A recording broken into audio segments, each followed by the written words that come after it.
Salut à tous, j'espère que vous allez bien. Je vous retrouve pour un nouveau vlog. Aujourd'hui on est le dimanche 10 juillet. Après la demi, ça y est, c'est un nouveau vlog consacré à ma soirée pour France-Portugal, finale de l'Euro 2016. Ça faisait 10 ans qu'on n'était pas allé en finale d'un tournoi international. Ça fait vraiment plaisir de retrouver les Bleus à ce niveau-là. Et en tout cas on va les soutenir, on espère que ça va passer. Il faut quand même vraiment se méfier du Portugal parce que c'est une équipe très très forte et même on est peut-être légèrement favori, mais il faut vraiment pas sous-estimer cette équipe qui peut vraiment faire la différence à tout moment avec ces phénomènes qui sont Ronaldo et Nani notamment. Donc en tout cas on est derrière les Bleus. Puis là je regarde du coup le match à la Villette et je vous emmène du coup avec moi pour cette nouvelle soirée. Bien sûr je corrige, je viens de dire à la Villette à Belleville, pas à la Villette, pardon. Donc voilà, je vous emmène avec moi. Là je suis à la frontière 19 et 20e à peu près. Donc je vais voir ça dans un bar dans le 20e arrondissement. Je vous emmène avec moi, c'est parti.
Pour tous les supporters portugais, on pense à eux aussi. Je vais mettre à sa place quand on est comme lui, le meilleur joueur du monde, avec Lionel Messi. C'était le seul derrière sous les applaudissements. On écoute ces images du Stade de France à Cristiano Ronaldo en peine. Sorti de faire ça.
Sissoko, Sania, c'est jeté le tragique. Dommage. Qui souhaitait le plus bon. Défensive, João Mario, Blaise Matuidi, la redonnée à Koscielny. Blaise Matuidi, Koscielny s'est fait mal, il est à terre.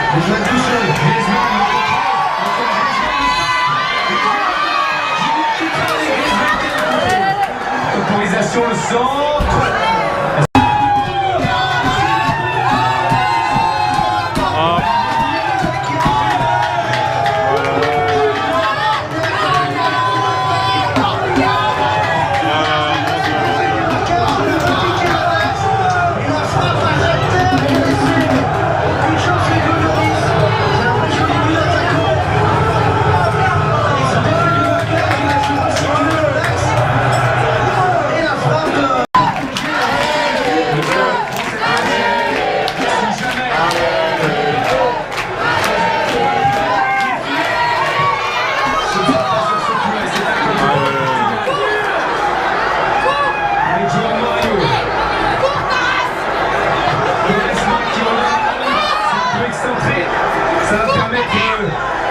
à la défense tricolore de se replier. Patricio, le Portugal est tout prêt de tenir son premier trophée.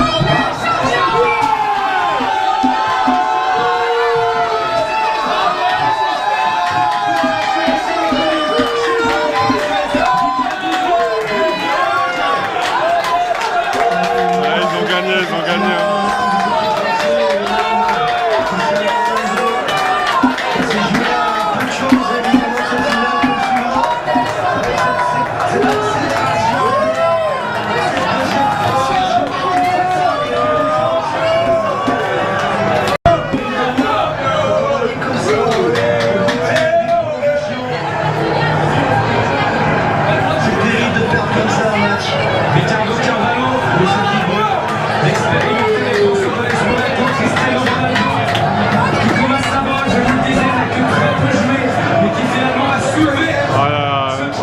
Un grand bravo au Portugal. Grand bravo au Portugal. Des demi-finales, des quarts de finale, des séances de tir au but, des prolongations, les Portugais à chaque fois ont échoué. Et là, ils réussissent. J'allais dire, c'est juste récompense, peut-être pas. C'est l'équipe de France en face. Elle a été bonne, elle nous a fait. C'est le bar dans lequel j'étais ce soir. La déception de Patrice Evra, André-Pierre Gignac, Evra presque hagard. Mais le Portugal a été supérieur.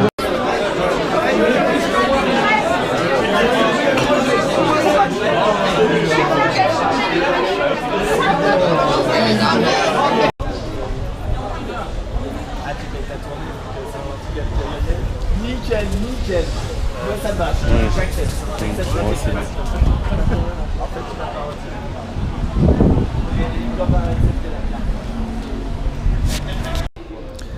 Salut à tous, je vous retrouve beaucoup plus tard dans ma soirée. Là il est 1h57 du matin.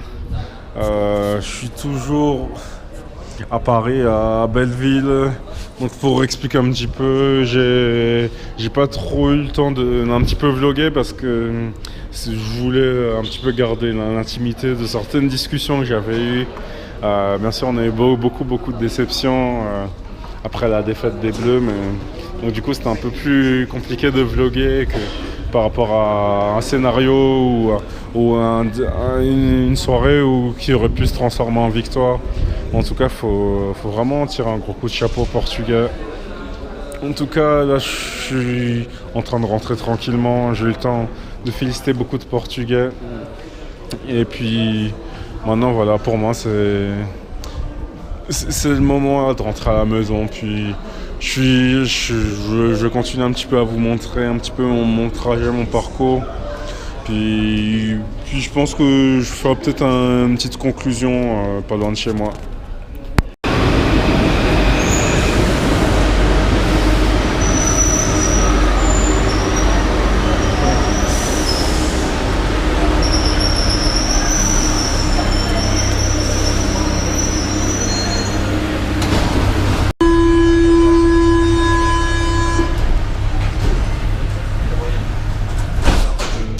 Retour dans le métro. Normalement, en cas de victoire, ça aurait dû être vraiment plein. Et maintenant, vu qu'on a perdu, finalement, c'est vraiment vide, c'est vraiment triste. On aura vraiment la France en deuil, mais faut vraiment quand même féliciter les Bleus pour leur parcours. Ils ont malheureusement pas pu aller au bout, mais bon, c'est la loi du sport.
Retour dans le quartier, dans la cité. Allez, salut à tous, je vous reparle. Allez, là, il est temps de conclure ce vlog qui était donc consacré à ma soirée pour la finale de cet Euro 2016. Bon, tout ne s'est pas passé comme prévu. On s'attendait vraiment, enfin on espérait vraiment que les Bleus puissent gagner cet Euro à domicile, mais malheureusement ça n'est pas arrivé. Mais je dirais qu'il faut tirer des leçons de cet événement. Enfin, je suis vraiment quelqu'un qui va pas me suivre beaucoup d'événements sportifs ou d'actualité, mais en essayant toujours de tirer des leçons. On peut tirer comme première leçon de cette équipe de France que le collectif, c'est ce qui est quand même la chose la plus importante dans la vie. Et quand on fait des choses pour réussir en équipe, pour aider les autres, ça nous permet d'aller très loin. On ne gagne pas forcément tout le temps. Voilà, ce soir, ça nous amène à la défaite, mais c'est pas grave. Il faut toujours avoir cet esprit d'équipe, chercher toujours le meilleur collectif, chercher toujours à s'associer avec les meilleures personnes dans sa vie et dans ses affaires pour atteindre l'excellence. La deuxième leçon qu'on peut tirer du parcours des Bleus, c'est que dans la vie, il faut absolument aimer l'échec. Moi, je suis vraiment quelqu'un qui pense que quand on essaie de faire vraiment des choses excellentes, des grands projets, on aura peut-être même 50% de nos projets qui vont se terminer en échec, voire même 75%, mais les 25% les 25% de réussite nous amèneront à faire de très très grandes choses. Il faut toujours être le premier prêt à échouer pour accomplir des très, très grandes choses dans sa vie et dans ses affaires. Et la troisième leçon qu'on pourrait tirer du parcours des Bleus, c'est, et je dirais, ce côté j'allais dire sous-estimé, non. Et je dirais que il faut apprécier dans la vie le fait d'être un outsider, d'être un challenger, d'être celui avec qui on ne va pas forcément attendre des grandes choses. De nombreuses fois dans ma vie, j'ai fait partie de ceux dont on ne croyait pas. Pour de nombreuses choses, on ne croyait pas forcément en moi pour réaliser de très grandes choses dans ma vie professionnelle.